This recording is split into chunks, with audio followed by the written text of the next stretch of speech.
Then down here in the advanced parameters, this allows us to tweak some of the settings, whether or not we want to do a first connector check, whether or not we want to stay in full auto mode. So if I select this and go back here to this main screen, when I hit auto, this will remain in full auto mode during every acquisition. So this locks in full auto. I'm going to go and unselect that and uncheck this because I don't want to do that today. This one right below it is using optimized range. If you have this selected while using auto mode, it'll actually automatically insert an optimized range based on the test you just did.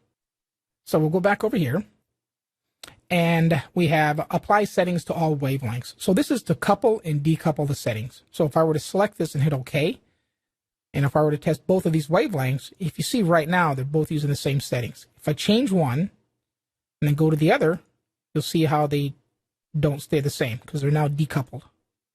So if you want to decouple these and set them individually, you can do that, which is the way that I like to test. So we'll go ahead and go back in here and we'll unselect that.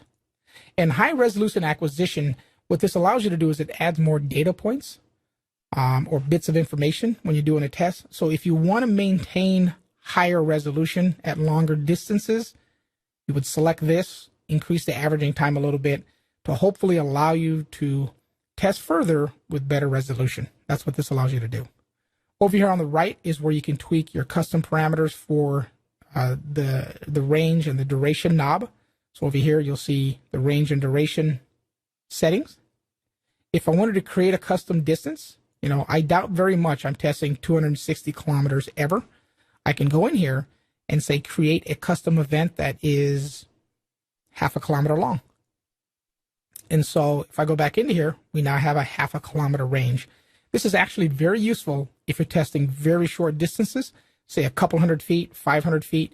You can go in there and input some very short distances to optimize the range or the view of your display. So I'm going to go ahead and go back in here and just reset this back to default. I just wanted to show you that because I think it's very useful. Go and hit OK. And we'll come back to this screen to null out our launch cable.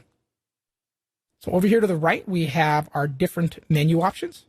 So anything under File is what allows you to manage or manipulate the file. So opening an existing trace, saving one you just did, generating a report. So we'll come back and do that later on. So this allows you to do a test and then generate a PDF report of that test that you can send to anybody. So go back to home here. Identification is for setting up the identifiers. A location, B location, fiber ID, all that good stuff. And again, we'll come back here as well.